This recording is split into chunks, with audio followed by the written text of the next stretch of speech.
Hi, welcome. Enjoy the content, subscribe, and turn on notifications. Charles Cooper had built his financial consulting firm from the ground up. At 38, he managed a portfolio of corporate clients who trusted him with decisions involving millions of dollars. His routine was meticulous. He woke up at 6 in the morning, reviewed financial reports before coffee, and always kept his schedule tightly organized. Lauren, his 35-year-old wife, worked as an event coordinator for mid- to large-sized companies in Chicago. They'd met 7 years ago at a business conference where she was organizing the event and he was one of the speakers. They got married 2 years later in an elegant ceremony by Lake Michigan, with vows Charles believed were as solid as the numbers in his spreadsheets. Their home in Lincoln Park was spacious and tastefully decorated, a reflection of Lauren's good taste and the financial stability Charles provided. Lauren had always been sociable and outgoing, loving to host friends for wine and dinner on weekends. Charles, more reserved, would join those gatherings politely but usually excused himself early to work in his home office, leaving the women to chat freely in the living room. It was a dynamic that worked well for both, or at least that's what Charles thought until that Friday in October. That night, Lauren had invited 3 friends over for dinner.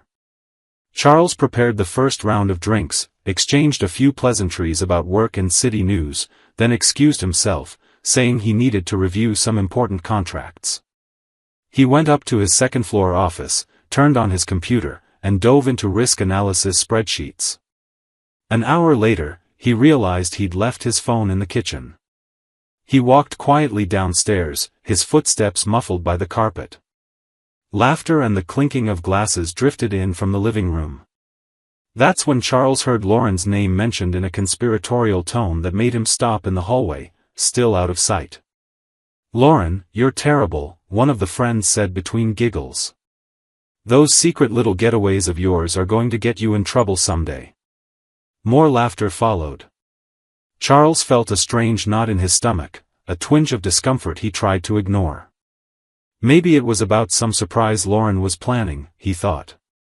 But then another voice, from the friend he knew as Brenda, added with a knowing edge, "At least you're enjoying yourself while you can, right? What Charles doesn't know won't hurt him." The laughter that followed carried something conspiratorial, shared secrets that shouldn't exist. Charles stood frozen in the hallway, his heart racing despite himself. His rational mind, trained to analyze data and spot patterns, began processing that information differently. Secret getaways. What Charles doesn't know. The way Lauren laughed, a nervous laugh he didn't fully recognize. He didn't go into the room.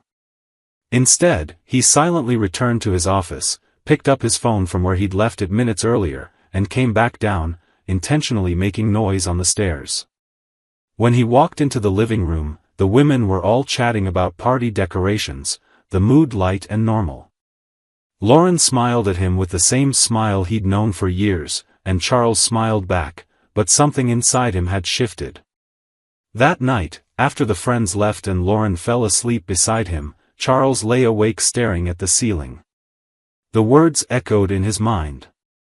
Secret getaways. He wasn't a paranoid or jealous man, but he wasn't naive either. In recent months, Lauren had changed small habits. She'd started going to the gym more regularly, always on Tuesdays and Thursdays at lunchtime. She'd come home energized, talking about how the workout refreshed her. There were also those client happy hours that went late into the night, and a weekend when she said she needed to attend an events conference in Indianapolis, returning only Sunday evening. Charles had thought it all perfectly normal, even encouraged it. Now, every little detail took on new weight in his analysis. Saturday morning, Lauren left early, saying she had a meeting with a client to plan a corporate event. Charles waited until she was gone, listened to her car drive off, then went to the home office where they kept their shared laptop. It was a computer they both used for household matters, personal finances, and online shopping.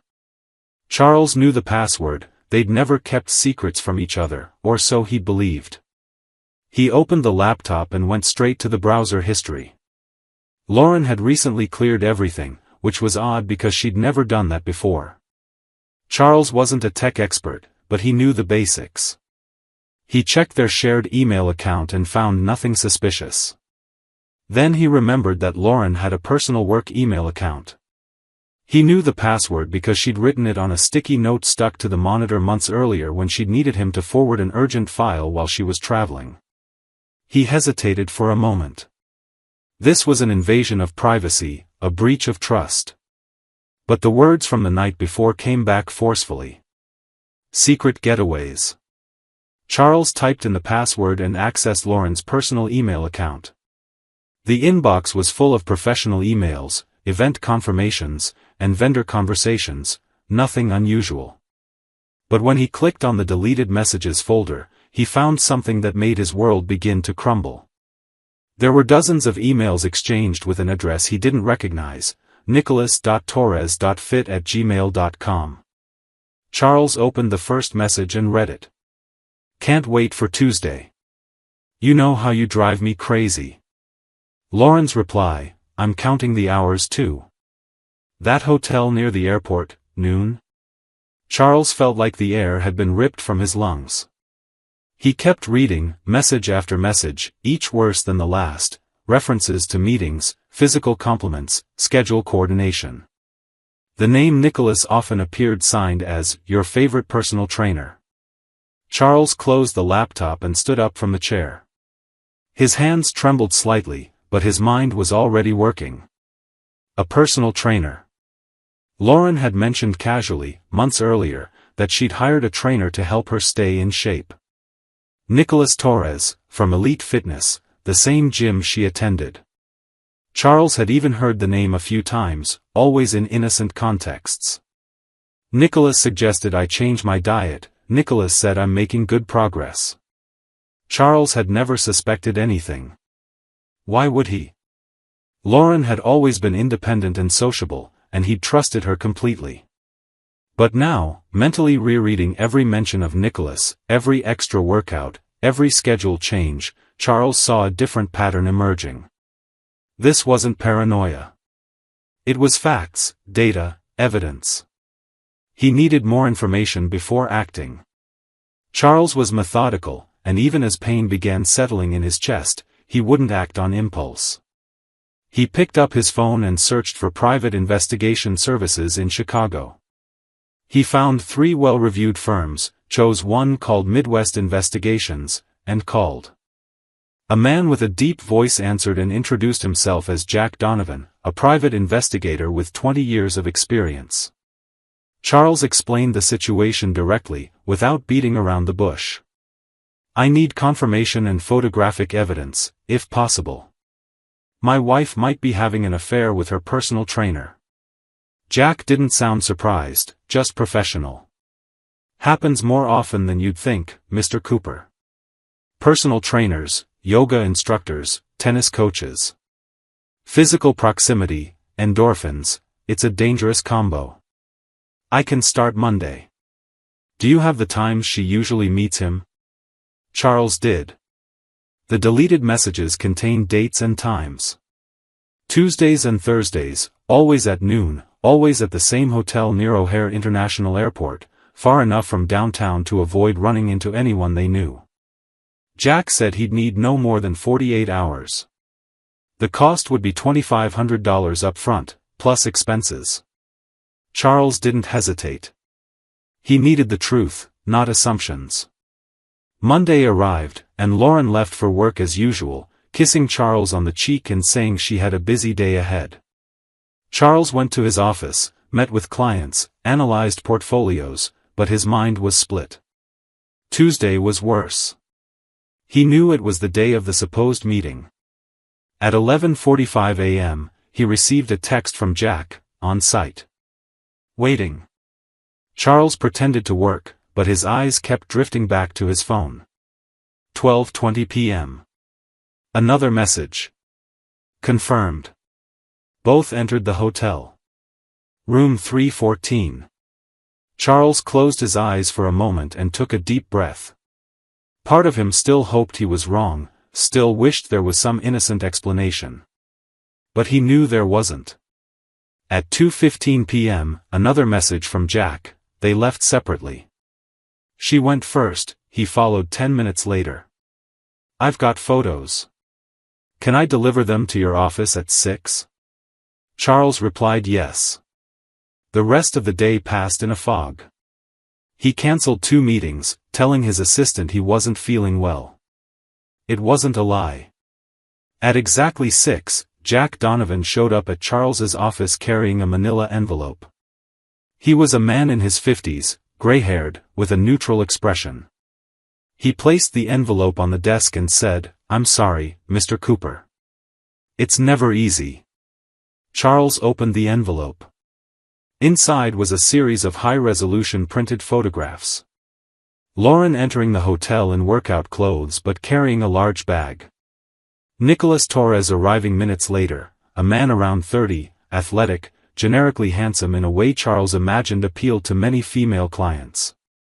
Photos of them entering the elevator together. And the worst of all, a distant shot taken through a partially open window of room 314, showing Lauren and Nicholas in an intimate embrace, her laughing, him kissing her neck. Jack had done more than just take photos. He also handed Charles a detailed report. "I ran a basic background check on Nicholas Torres. He's married, Mr. Cooper. His wife's name is Melissa Torres, she's an elementary school teacher. They have a 3-year-old daughter. I thought you'd want to know." Charles looked at Jack and slowly nodded. "She doesn't know?" Jack shook his head.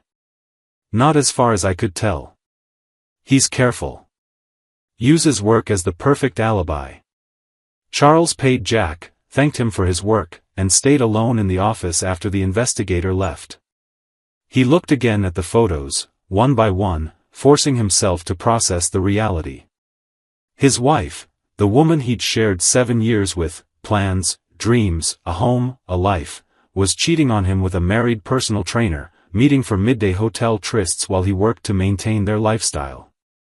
The pain Charles felt wasn't just emotional. It was physical too, a pressure in his chest, constant nausea. But along with the pain came something colder, more controlled, anger. Not explosive or irrational anger, but the calculated anger of a man who realized he'd been made a fool. Charles wouldn't confront Lauren right away. He needed a plan, a way to turn this situation in his favor. Then he remembered the detail Jack had mentioned: Nicholas was married. Melissa Torres didn't know anything. Wednesday morning, Charles called the number for Melissa that Jack had included in the report. She answered cheerfully, probably thinking it was a parent calling about a student. "Hello, Mrs. Torres. My name is Charles Cooper. You don't know me, but I need to talk to you about something important involving your husband, Nicholas." There was a pause, the cheerfulness in Melissa's voice vanished. "What's this about?" Charles got straight to the point. "Your husband is having an affair with my wife. I have photographic evidence. I believe you have a right to know." Silence lingered on the other end for several long seconds. Then Melissa said, her voice trembling, "Are you sure?" Charles replied that he was absolutely certain. "I can email you the photos if you'd like, but it might be better if we met in person. This is delicate." Melissa agreed, still in shock. They arranged to meet Thursday morning at a discreet cafe. When Charles met Melissa Torres, he saw a woman who looked exhausted, her eyes red as if she'd been crying all night. She held her coffee cup with both hands, as if the warmth were the only thing keeping her together. Charles showed her the photos, feeling a pang of guilt for being the bearer of such news, but also knowing it was the right thing to do. Melissa examined each photo with silent tears streaming down her face. "I suspected," she whispered. "But I didn't want to believe it. He always has excuses, he's always busy with clients." Charles felt empathy for her. They were both victims, deceived by people they'd trusted. "There's something else you should know," Charles said, then told her about Lauren, how she was an event coordinator with a broad network of corporate contacts. "I believe your husband was using my wife to land wealthy new clients. She organized events for big companies, new executives, people with money. Nicholas is smart. He wasn't just cheating, he was building a client list through her. Melissa closed her eyes, processing.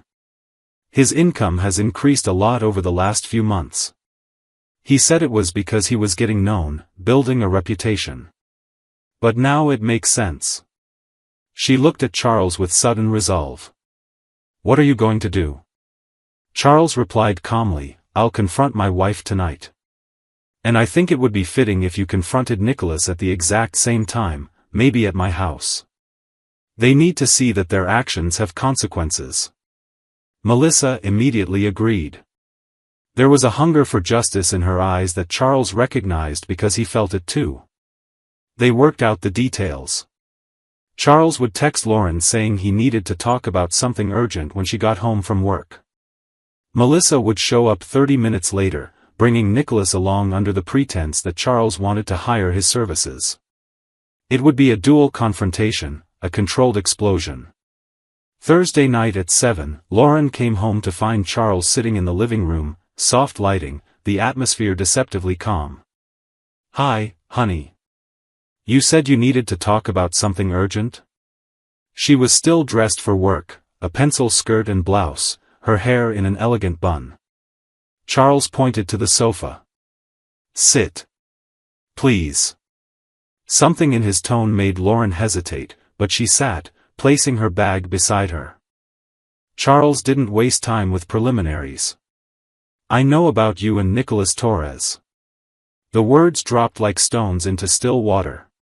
Lauren instantly turned pale, mouth agape, eyes wide. Charles, what are you talking about? He picked up the envelope of photos from the coffee table and tossed it onto her lap. Don't insult me by pretending innocence. I have proof, photos, emails, schedules. I know everything. Lauren opened the envelope with trembling hands and saw the photos. Her expression cycled through several phases, shock, panic, and then something Charles hadn't expected, a feeble attempt to downplay it. She let out a forced, nervous little laugh. Charles, okay, this isn't what you think. It was just fun. Nothing serious. I still love you. Charles felt anger rise like lava. Fun? You call betraying your husband in midday hotel rooms fun? Lauren raised her hands defensively. It was a mistake, I know, but it didn't mean anything. Just a few times, I swear. Charles stood up and slowly walked until he was standing in front of her. A few times? Lauren, I read the emails. It's been months. Regular meetings. Messages about how much you looked forward to seeing him. Don't make me look like a fool twice. Lauren started crying, but the tears were born of desperation at being caught, not genuine remorse. Please, Charles, we can get past this. I'll end it with him right now, I'll never see him again, I promise. Just then, the doorbell rang. Lauren looked toward the door, confused. Charles gave a cold smile. Ah, right. Wait, we have company. He went to the door and opened it. Standing outside were Melissa Torres, holding the hand of a small girl, and Nicholas Torres, completely bewildered. Charles? You called saying you urgently wanted to discuss personal training. Nicholas glanced at his wife and daughter beside him, clearly puzzled as to why they were there. Melissa explained coolly, I insisted on coming along. Said we needed to talk to you too, Nicholas, a family matter that can't wait. Charles offered a humorless smile. Of course, come in. Nicholas stepped inside hesitantly, still not understanding why Melissa had insisted on accompanying him. When he saw Lauren on the sofa surrounded by scattered photos, his face went white. Melissa followed closely behind, holding her daughter's hand tightly. She hadn't had anyone to leave the child with on short notice, and she wasn't about to miss this moment. She looked straight at the man she thought she knew. The little girl, oblivious to the tension, clutched a stuffed bear. Nicholas, Melissa said, her voice unnaturally firm, I think we have something to talk about. Lauren looked from Charles to Melissa, then to Nicholas, and finally understood. She'd been exposed, not just to her husband, but to her lover's wife. "Charles, you didn't have to do this," she whispered, but it was already too late. Nicholas tried to speak. "Look, this is a misunderstanding," Charles cut him off. "A misunderstanding? You and my wife have been meeting in hotels for months. Your wife didn't know. My wife thought it was just fun. But I discovered something interesting, Nicholas." Charles picked up another sheet of paper from the table, a printout he'd prepared. "In the last 6 months, you gained 5 new high-end corporate clients. All of them were referrals from Lauren, through the events she organized. CEOs, CFOs, people who pay $200 an hour for training. You weren't just using my wife sexually, you were using her professionally. She was your bridge to other people's money." Nicholas opened his mouth, closed it, tried again. It wasn't like that, but Melissa was already staring at him with a mix of disgust and disbelief. "You made a fool of me, Nicholas. While I took care of our daughter, worked, kept our home running, you were, with her?" She pointed at Lauren with contempt. The little girl began to cry, sensing the tension in the air, and Melissa picked her up, automatically comforting her even through her own pain. Lauren finally found her voice, but only to lash out. "You're making a spectacle of this, Charles. We could have handled it between us." Charles gave a bitter laugh. "Handle it? How would you have handled it, Lauren? With more lies? More secret meetings? I deserve better than that. So does Melissa." He turned to Melissa. "I'm sorry I had to involve you in this, especially in front of your daughter. But I thought you had a right to know the truth." Melissa nodded, tears streaming, but holding on to her dignity. "I appreciate it. I'd rather have painful truth than comfortable lies." She looked at Nicholas. "We're done. I'll call a lawyer tomorrow. You can pick up your things over the weekend." Nicholas tried to approach her. "Mel, please, we can talk," but she was already walking out, holding her daughter firmly. Nicholas stood there, pathetic, glancing between Charles and Lauren.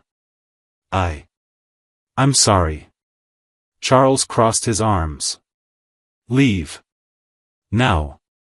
And if I find out you've gone near my wife again, I'll make sure all your clients know exactly what kind of professional you really are." Nicholas hurried out, nearly running for the door.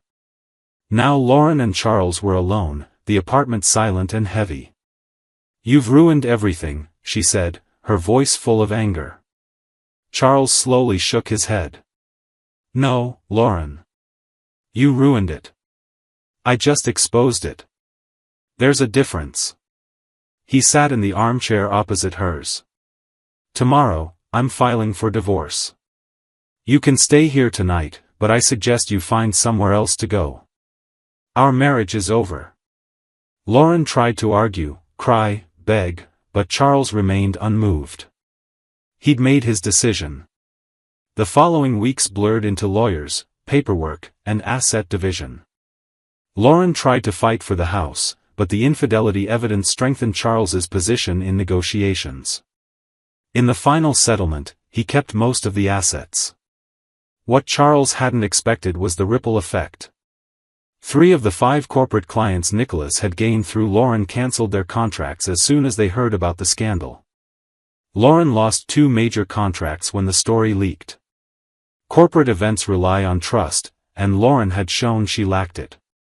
6 months later, Charles ran into Lauren at a networking event. She looked visibly different, thinner, with deep under-eye circles. She saw him, hesitated, but approached. "Charles. How are you?" He greeted her politely but coolly. "Fine. And you?" Lauren shrugged. "Getting by. Lost some clients, but I'm rebuilding." Charles nodded. "Good luck with that." He was about to walk away when Lauren grabbed his arm. "I'm really sorry. I was an idiot." Charles looked down at her hand until she let go. You were. And choices have consequences. She seemed to shrink. Nicholas and it didn't work out. He blamed me for losing clients. Charles felt a bitter irony. And what did you expect? That he'd be loyal? Lauren fell silent. Charles added, he used you, for clients, for sex, for his ego. You threw away a solid marriage for someone who only cared about what you could give him. Lauren started crying right there. I know. I ruined everything. You were a good husband, and I didn't appreciate you. Charles felt a pang, maybe pity, but it wasn't enough. I hope you learn from it. But I won't be part of your redemption. Take care, Lauren. And he walked away, leaving her behind. In the months that followed, Charles methodically rebuilt his life. He focused on work, expanded his firm, hired 2 new consultants. He started therapy to process the betrayal. He made new friends and revived neglected hobbies. A year after the divorce, Charles met Amanda at a cafe. She worked as an investment analyst and had a sharp sense of humor. They exchanged numbers. It wasn't love at first sight, but it was a beginning.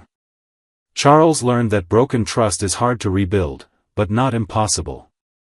He learned that dignity matters, and that exposing the truth isn't the same as revenge.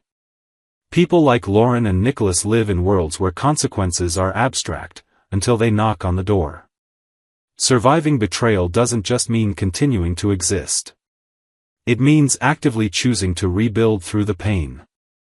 It means looking in the mirror and recognizing the man staring back, someone wounded, but not destroyed.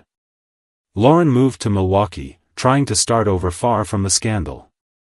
Nicholas lost his job at Elite Fitness after clients complained. Melissa divorced him and gained custody of their daughter. Sometimes, simply letting the truth come to light is enough. Charles rarely thinks about them anymore. When he does, it's not with anger, but with distant sadness. He moves forward because he chose not to let Lauren's betrayal define the rest of his life. On quiet nights in his new penthouse overlooking Lake Michigan, Charles reflects on how strange life is. You build something with someone, brick by brick, believing it's solid, and then discover the foundation was cracked all along. But finding the crack doesn't mean crumbling with it. It means learning to build better next time, with stronger materials. And maybe with someone who also understands the value of what's being built. Thank you for watching the video. If you enjoyed it, don't forget to subscribe to the channel and turn on notifications so you won't miss any updates. See you next time.